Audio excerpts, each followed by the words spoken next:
Oke, baiklah, berjumpa kembali dengan saya Muhammad Arif Hasan di channelnya Muhammad Arif Hasan. Setelah beberapa seri tutorial Python sebelumnya yang saya buat ke rekan-rekan semuanya, dan mudah-mudahan seri yang saya buat sebelumnya itu bisa bermanfaat, bisa difahami dengan baik, dan tentunya bisa memberikan manfaat ya. Nah, sekarang saya akan lanjutkan ke seri selanjutnya adalah mengenai kita akan berbicara tentang OOP. OOP itu adalah Object Oriented Programming ya, Object Oriented Programming. Nah, jadi dalam bahasa pemrograman itu kita kenal dua model ya. Yang pertama ada namanya structural programming. Yang kedua kita kenal dengan object oriented programming. Nah, ini dasar dari object oriented programming. Nah, kelemahan umum dari structural programming ini adalah jadi kita mempunyai kelemahan dalam sulitnya kalau ingin kita membuat sebuah function ya, merubah sebuah fungsi. Jadi kelemahannya adalah kita kesulitan dalam merubah sebuah fungsi. Karena bahasa pemrograman struktural programming ini dibuat step by stepnya sesuai urutan masing-masingnya. Jadi kalau seandainya ada flowchartnya, berarti kita dibuat berdasarkan aluran dari sebuah flowchart. Beda halnya dengan object oriented programming. Kalau object oriented programming itu nanti kita akan ada kenal namanya istilahnya kelas gitu ya. Nah, kelas itu sudah mempunyai parameter masing-masing. Kalau seandainya ada perubahan dari fungsinya, maka kita akan berubah dari parameternya saja. Jadi kita akan rubah dari parameter yang ada. Nah, itulah kelebihan dari object oriented programming. Nah, cuma hanya saja dalam bahasa pemrograman object oriented programming ini dia agak difficult untuk difahami, jadi agak sulit untuk difahami. Nah, nanti beberapa seri ke depan nanti saya akan bahas ini step by step dari object oriented programming ini. Jadi nanti kedepannya saya akan buat beberapa seri dari object oriented programming ini. Jadi sehingga kita bisa lebih mengenali dan memudahkan kita untuk membuat pemrograman berbasis OOP menggunakan bahasa pemrograman Python. Sekarang kita akan bahas mengenai OOP itu seperti apa, analogikanya seperti apa. Nah, berbicara OOP berarti berbicara tentang objek ya. Jadi kalau berbicara OOP berarti kita berbicara tentang sebuah objek. Di dalam lingkungan kita mengenal ada banyak macam model objek yang ada gitu ya.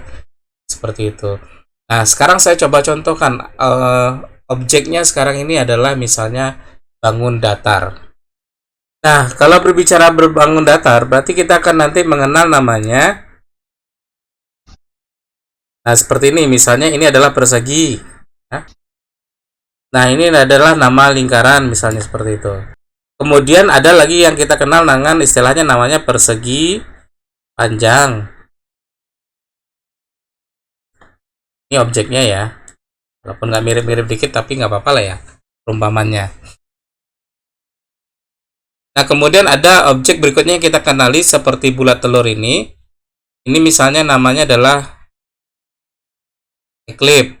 Nah, seperti itu. Anggap saja mirip ya. Nah, ini adalah contoh objek-objek yang kita kenali di lingkungan sekitar kita. Masih banyak objek lain, seperti kayak mobil, ya, seperti kayak rumah, gitu ya. Tapi yang kita bahas sekarang ini adalah fokus kita yang 4 buah objek ini.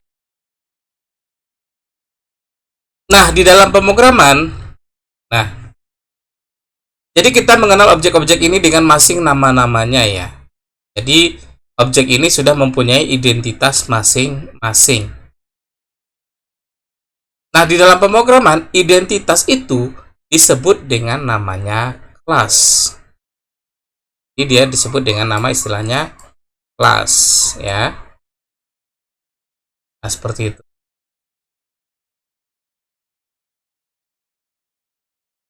Berarti nanti ada namanya istilahnya kelas dari persegi, kemudian ada kelas dari lingkaran, kemudian ada kelas dari eclipse, dan di sini ada namanya kelas dari persegi panjang. Ya. Nah, jadi kalau seumpama ada kotak box kelas diagram seperti ini, maka saya boleh kasih nama masing-masing dari kelas diagramnya itu dengan namanya masing-masing.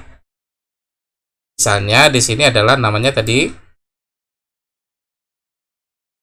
Nah, misalnya di sini namanya di sini adalah persegi.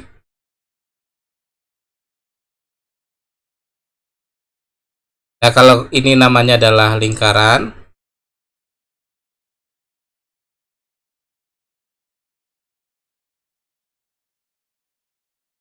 Nah, kalau yang ini namanya adalah persegi panjang. Saya kasih dengan singkatan saja ya. Segi panjang.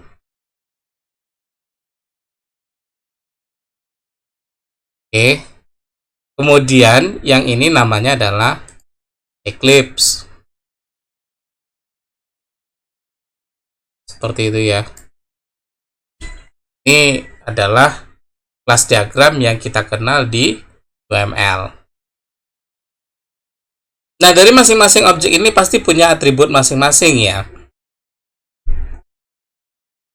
Misal kalau di persegi ini kita punya atributnya adalah sisi namanya. Sisinya panjangnya berapa, karena kalau persegi ini pasti antara masing-masing. Nah, karena kita tahu kalau persegi ini punya sisi yang sama ya. Jadi dia punya satu atribut saja.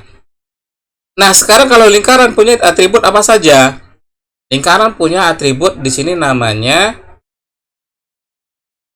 diameter. Kemudian dia punya atribut lagi dengan namanya jari. Seperti itu. Oke. Nah, ini adalah atribut dari lingkaran. Sedangkan persegi panjang punya atribut, kita tahu di sini ada namanya panjang.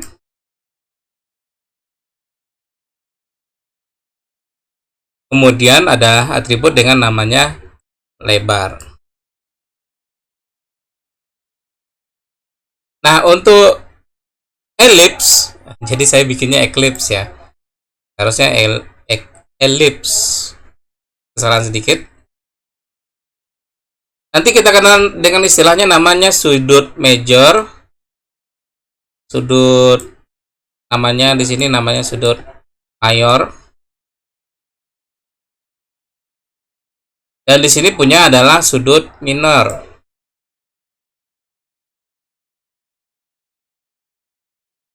Nah, ini adalah atribut dari masing-masing objek yang kita pamakan tadi.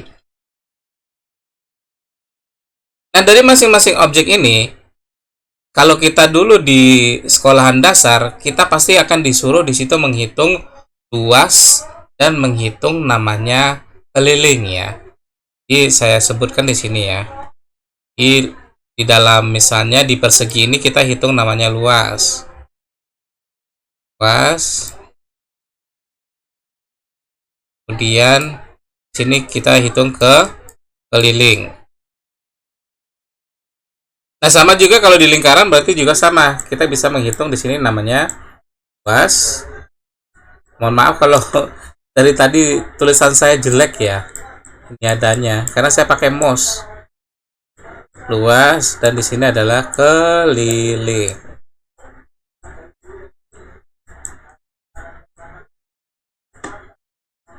Nah, di sini juga kita punya sama, kita juga punya luas dan keliling.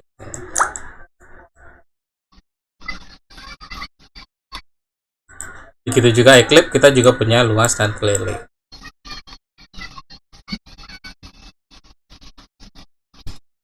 Nah, seperti itu perumpamaannya ya. Nah, luas dan keliling ini disebut dengan metode dalam sebuah pemahaman berorientasi objek. Metode ya, disebut dengan namanya metode. Nah, metode. Oke, disebut dengan metode. Jadi kalau seumpama misalnya kita punya kelas induk, jadi kalau saya punya kelas induk seperti ini, bangun datar, maka dia akan punya dua buah metode.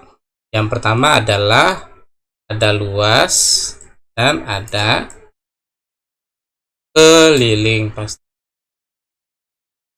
Nanti bisa ditambahkan yang lain ya.